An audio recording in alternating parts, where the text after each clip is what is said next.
Да, се враќаме во студиото. Како што најавивме, сега ќе зборуваме за изложбата која се организира во Скопје во организација на Отвореното општество Западен Балкан.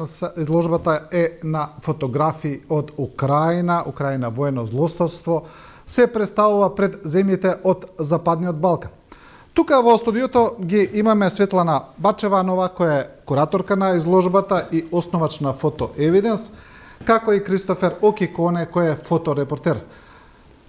Здраво, добре дојавте во Студио 10. Hi, welcome to our show. Nice to be here. Thank you for inviting us.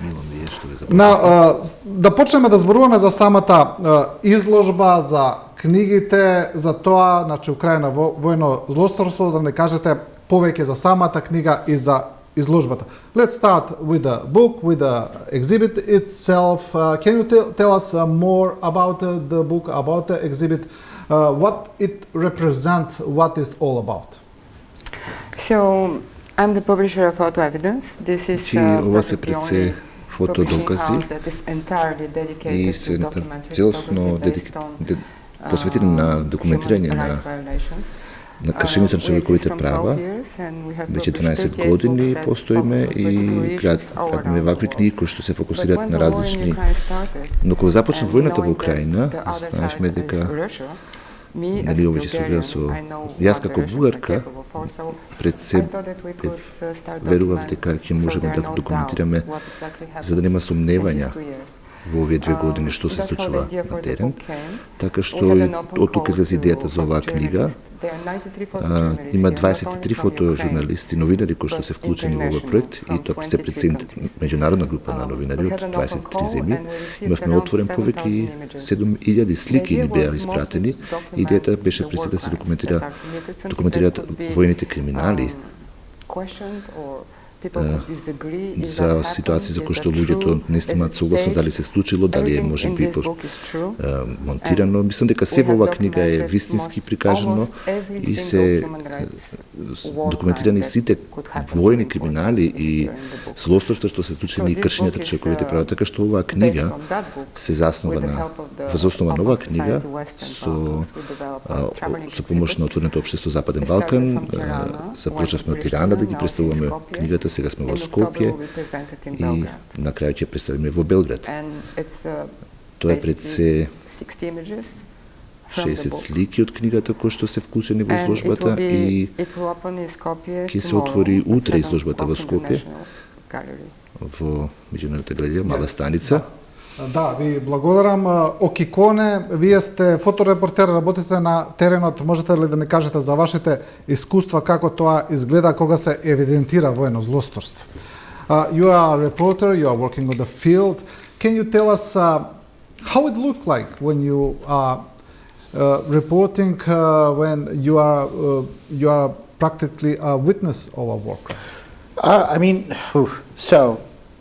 If we're going to talk about probably the most shocking thing I saw was in Bucha. So it's a suburb пред се воено предградие на Киев, каде што јас представував. Јас живеев тука во изминатите 10 години и бев фотограф и во други војни, во Донбас, но тоа беше за мене далеко. И за луѓето тука чувството дека војната е далеко, и тоа го разбирам, затоа што и во Киев, додека не стигна пред нашите врати, војната делуваше како е далеко и јас бев запрепастен колку брзо може да се придвижи војната кон нас. Но да се оди на самото војно поле, да се види сето тоа што јас го работев со години. Јас сум човек во средни години кој што имам пријатели, живот приватен, значи ова пред се едно преградие во Киев каде што луѓето кои што ги познавам живеат и заедно сме правеле забави во градина Соскара и тогаш јас ги гледам луѓето како ги убиваат на улица. Ќе видите автомобили, се обидов да покажам како се одвиваат ситуациите на тие фронтови луѓе каде што гинат и се убивани надвор на улица, деца и цивили вклучени во убиени во автомобили, така натака. Тук имаме фотографии от една посебна улица и ќе видите масакър и тела насекаде во целиот град. Масакри имат низ целиот град, но луѓето ме повикуваат, ми покажуваат работи и ме влечат во различни насоки. Има многу мртви тела, има бариери, стават различни препреки, има комунистички блокови, потоа има гаража надвор, каде што русите ги собират мртвите тела да ги палат, значи може да се види сето тоа и да се види како се чувството. Би сакал да ви кажам дека е ноќна мора, па дури во успорен снимак, значи нема птици, некои детали кои што ги слушаме, никој не ги чисти телата проведен, а вториот и третиот ден веќе добиваме. Значи, кој е тој кој што е обучен да собере или 300 мртви тела?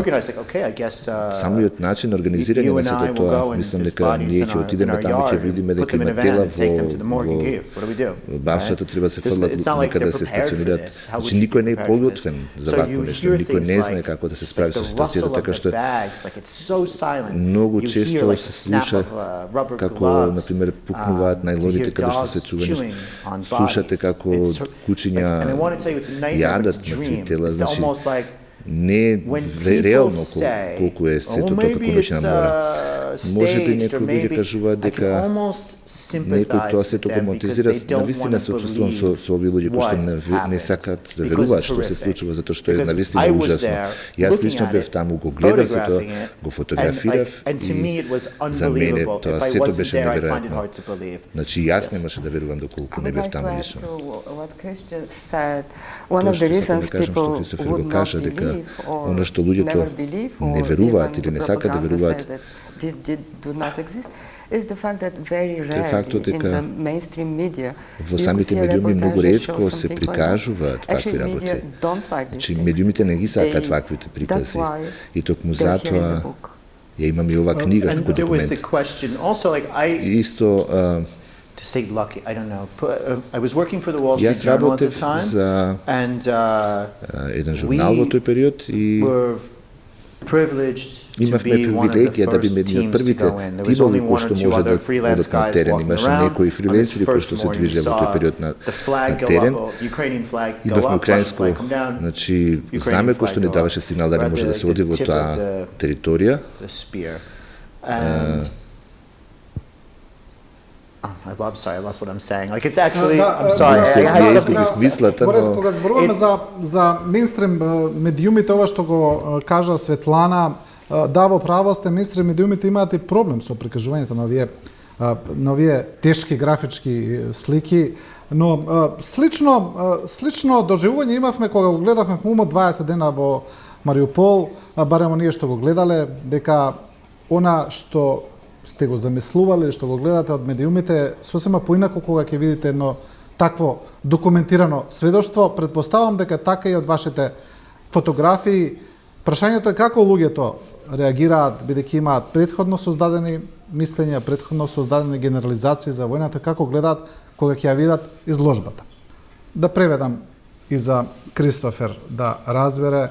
We had the similar experience when we looked at 20 Days in Mariupol, at least those who watched the movie, because it's a different notion. You have a different opinion about everything before you saw that movie. When you saw that first hand in such documented perspective, you are seeing the things another way. You are seeing the horrific images firsthand, let's see. And I imagine that maybe the people will have the similar experience when they are seeing this exhibit, because they have a different opinion about the war before they see those photographs, and maybe they will have another after. Look, let's think about from where people in this area of the world receive information. На луѓето кои што живеат во оваа област. Имаме телевизија, имаме вестници и блогови онлайн. Колку од овие медиуми реално презентираат вести од Украина? 2/3, но војната, самата во Украина, како е покриена, како е презентирана на македонските гледачи и македонскиот народ тука, дали е тоа презентирано како САД ја почна војната во Украина, тоа што од самиот почеток беше пропаганда, така што јас доаѓам од Бугарија и сум тука во тој регион и гледам дека се уште и покрај сета ова е колекција која што имаме како доказ за што се случува пропагандата е се уште многу силна. И па дури има и слики кои што генерира вештачката интелигенција, така што луѓето не се сигурни што всушност се случува на терен, не знаат вистината, така што токму оваа фоторепортажа ја отсликува реалната слика и ова е то целосно сведоштво на очевидци. Ако вие сте лице кој што го гледа ова и сте навистина проруски ориентирани, би требало да дојдете на самата изложба. Доколку вие тоест да не дојдете на самата изложба, доколку сте не знаете на која страна да се насочите во однос на тоа кого би барате некој оправдување во било која варијанта, може би е комплицирано за вас да го сватите тоа што се случува во Украина, значи ве поканувам да дојдете и да видите што прават, што се прави се Украина. Дали тука има, без разлика дали станува збор за провокации, нели, тогаш може да дојдете да видите точно што се случува, кои сурови нешта се одвијат и да ми кажете дали навистина вреди ваквото нешто да се подржи. И двајцата зборувавте за, го начнавте проблемот на руската пропаганда, таа е многу силна, не е само силна, јас би кажал, на Балканот, туку и во целата Европска унија, може би во целиот свет. Гледаме што се случува и во Соединетите Американски држави, например, гледаме претходно еве со претходниот гостин, го анализиравме порастот на десницата во цела Европа. Значи, како да се бориме со тие наративи? Русија, наративите кои ги праќа е дека, отприлика дека Европската унија се распаѓа, дека НАТО се распаѓа, дека дека НАТО ја бутна Украина во војна, дека всушност Русија е жртва во приказната, а не Украина. Како да се бориме со тие наративи? Морам да преведам. I must translate. We are talking about the Russian propaganda. You have said about it. But the Russian propaganda is not strong only on the Balkans, but in the European Union, in the United States. We are seeing what is happening. They're quite good at it. I think you can't underestimate them. They're very good at it. Yes, we just have different versions of it, different places. We just have European elections. The right parties are getting stronger. This is maybe one of the reasons, the war in Ukraine. How do we fight that? How do we fight this narrative who are obviously very strong? I think the only way is through education. And this is the mission of the book that we are publishing. Да се работи токму на вакви проекти, кога ќе ги видите реалните состојби кои што се презентирани и видени од очевидци. Значи, ако не успеете да го направите, тогаш нема да имате реална слика. Земјите како Бугарија, каде што имаме 100% подршка на Русија, кои ќе дојдат, не знаат како да реагират. Ако ќе им кажеме дека виделе на телевизија, не знаат да кажат од кој звук дојде. Значи, многу значено да се цело време едуцира народот. И многу значено вакви проекти да се прават, за да се знае што се случува на 1000 километри од тука. Значи, тоа е војна помеѓу диктаторство и слободата. Од друга страна, и војна е помеѓу доброто и лошото, темнината и светлината, значи и треба да избереме каде сакаме да стоиме. Нашата земја знае историски што е диктаторство, што е диктатура, како се живее во војна, така што на крајот ова се работи кои што навистина влијае на нас. Така што е многу значено да се им презентира јасна слика на луѓето за тоа што се случува. И мислам дека успеевме да дадеме свој принос во таа насока. Мислам дека да доби наградата на најдобра книга во годината и веќе истакнати признан. Можете да видите што се случува таму, значи, кога донесете во луѓето кои што веќе биле тука во Југославија, знаат што се случувало во Вукурека, тука некој преживеал и знае што се случило во српските концентрацијски логори и преживеал сето тоа. А вие знаете, да речеме, предпоставите како би изгледало тука, вие знаете што се случило, нема слики да го поддржат вашето внимание и гледате на интернет луѓето кажува дека тоа не е вистина, дека не се случило. Како би се чувствувале тогаш? Ова е токму истата тема што дискутиравме. Ако имате слика, имате доказ што се случило. Или барем може да се на вакво да се документираат историските настани кои што се случило. Значи, имаме тука слика, например, на жена која што трудна ја носат во болница која што е бомбардирана од русите. И таа слика го околи целиот свет, значи се појави насекаде. И исти начин, во еден друг град на 50 години, русите и исто така направиле злосторство кој што не е регистрирано ниту еден фотограф и не постои како настан, така што да се има ваква можност да се документираат овие настани, да се стават во книга, е огромна привилегија во едно вакво време. Заедно со Кристофер патувавме и не може да се каже што се случило во некои места каде што сме поминале.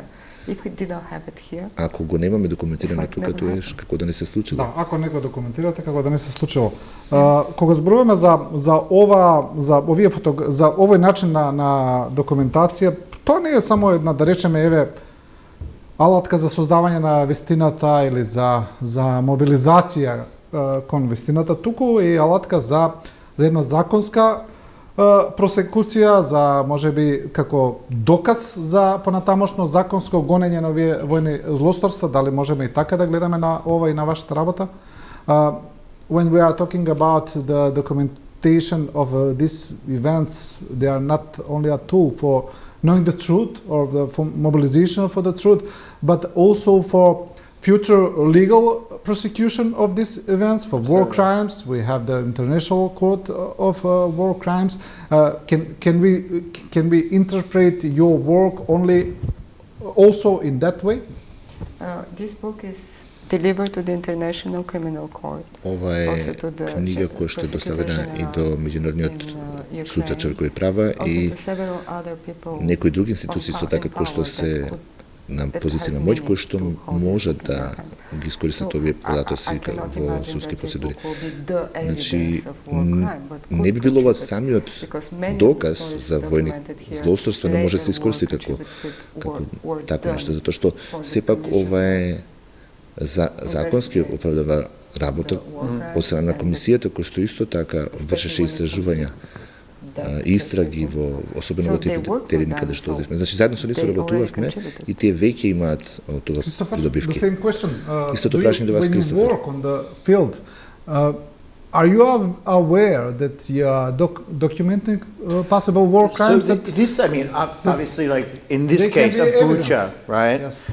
Like as I was describing, I lost track of what I was saying before because sometimes I to be honest, I think about what I saw and like, I still have trouble believing it. И се уште не ми се верува кога ќе видам фотографите што се случило, значи толку беше шокантно сето тоа. Така што и тоа е една од работите кои што на почетокот бев преплавен со емоции, верував дека сум во сон, барем така мислев. Па дури и парализа од цела минута, гледав мртви тела на секаде, значи тоа се обични луѓе.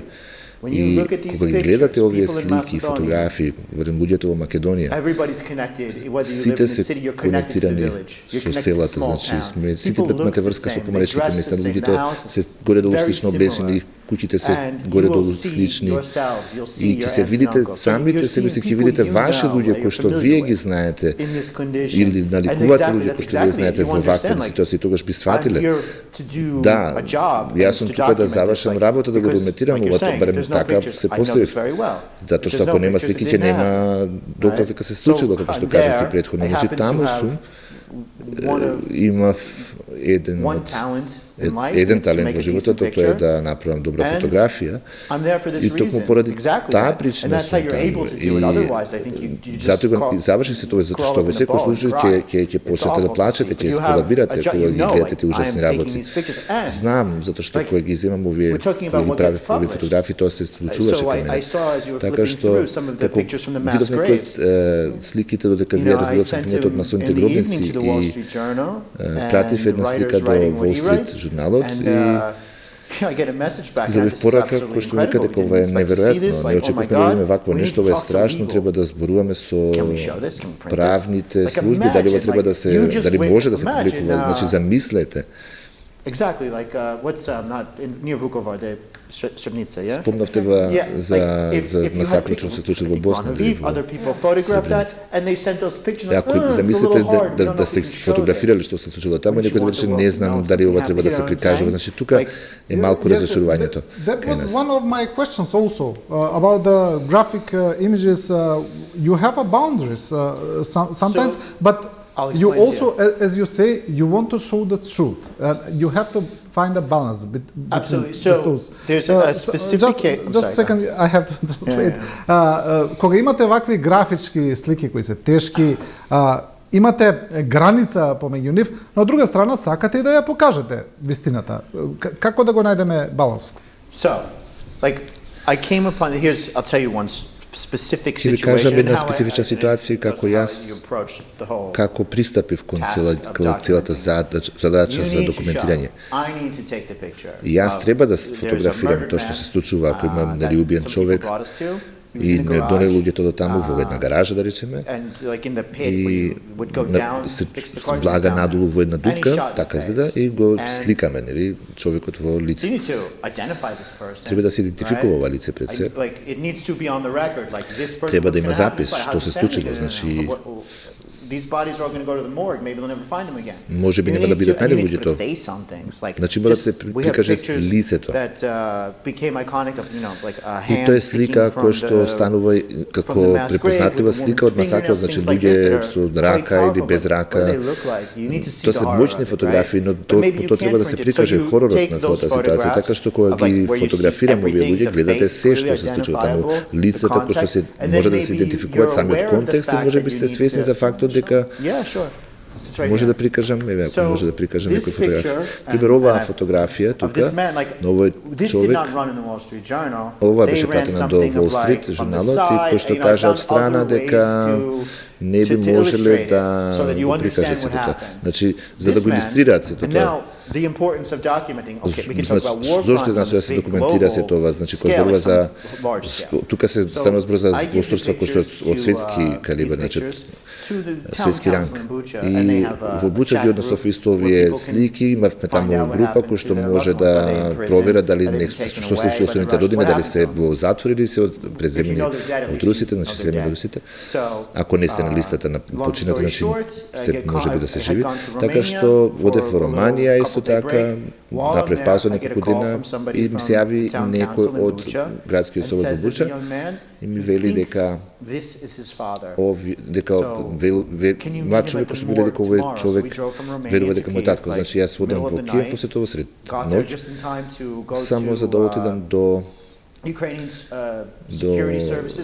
безбедните служби на Украина, каде што ме поставија за да покажам дека да видиме дали татко мен е во исчезнатите, одиме тогаш што отидовме до мртовечницата, имаме средновечен човек таму, кој што ни кажува општио кои се во вреќите, имаме огромна сала полна со телези, имаме бројчиња, си опис, затоа што не се идентификувани целосно, и барате средновечен човек со тетоважа тука или со без коса или така останака.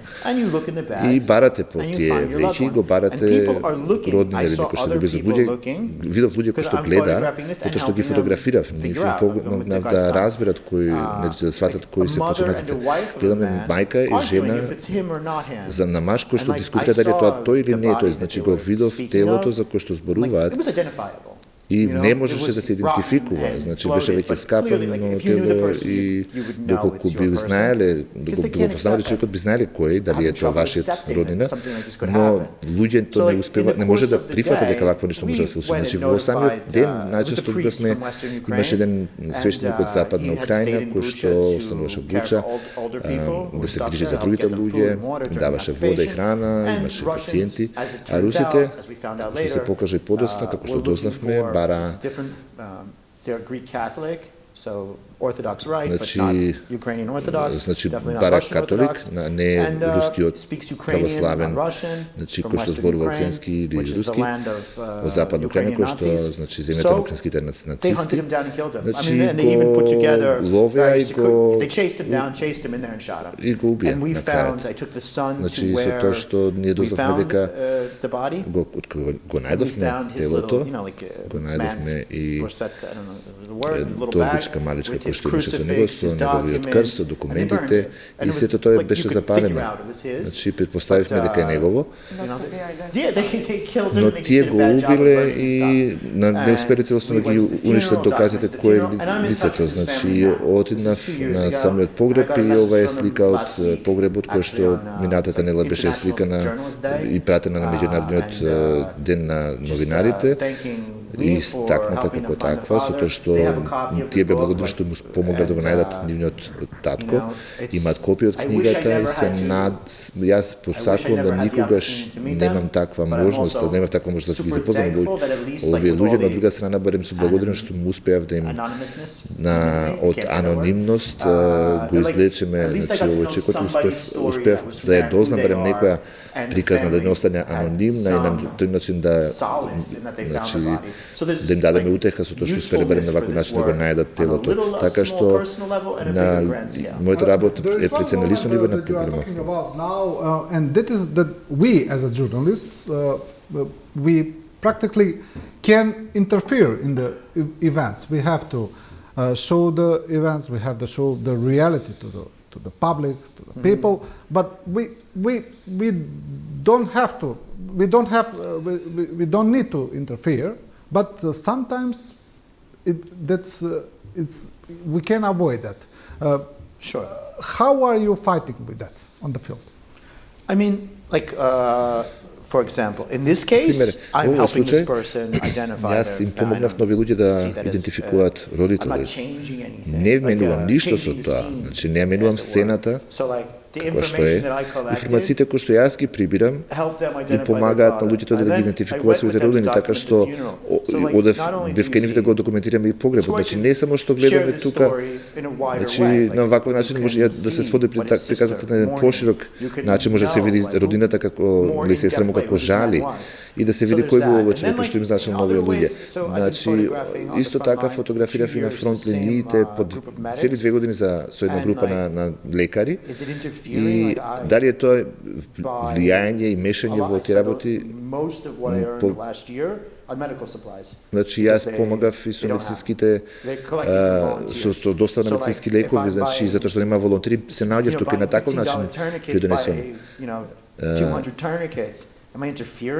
Дали сум на тој начин влијан? Да, не мислам дека сум мешан. Но од друга страна па ми е драго што можам да помогнав на вакво нешто што работам под оган, што се вели, и што сум со овие луѓе кои што самиот се изложувам на опасност. И но сепак сакам да му возможам да имаат барем пристап до лековите. Можеби сум себичен што го работам на ваков начин. Мислам дека на ваков начин не интервенирам на свој начин, но сепак јас сум од Украина, имаме украинска тетоважа на мене.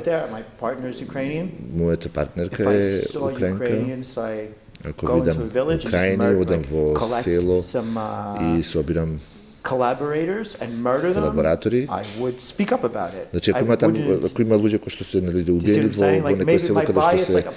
Да, јас со нив ќе бидам и ќе ги интервјуирам, затоа што сум од нивната страна, но сепак нема да известувам за нешто што сепак не е мојата работа, да, треба да бидеме објективни.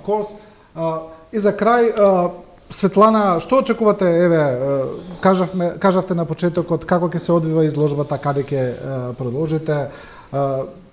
Можеме ли, еве, како еден заклучок да направиме, освен, како што кажавме, документирање на овие страшни злосторства, што е што најмногу би сакале оваа изложба да предизвика како еден производ кај публиката? Just a better understanding of the war. Барем да има поголемо разбирање за војната, да им се помогне да се помогне во насока на справување и соочување и спречување на пропагандата за војната. Тоа е основната идеја и че имаме уште една книга што со наслов Украина, љубов и војна, кој што ќе дискутира за изгубеното детство, проблемите во образовниот систем, жени кои што ќе зборат за тоа што се соочуваат тие како проблеми. 79 годишна жена која што беше неколку пати силувана, например. Имаме нејзино сведоштво кое што ќе биде исто така вклучено во таа книга, така што сметаме дека на тој начин ќе прикажеме што е каква е состојбата и овие слики нема да го сменат светот, но може да ги сменат начините кои што ќе резонираат за војната. Thank you again, ви благодарам за учеството и за крај повторно да потсетиме среда 12 јуни во Мала Станица ќе се одржи оваа изложба. За сите што сакаат да ја видат, тоа е местото. Ви благодарам за учеството. Thank you again.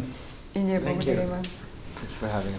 И со ова го завршуваме ова Студио 10, почитувани гледачи, ви благодариме на вниманието и на довербата и се разбира, останете со програмата на Телевизија 24.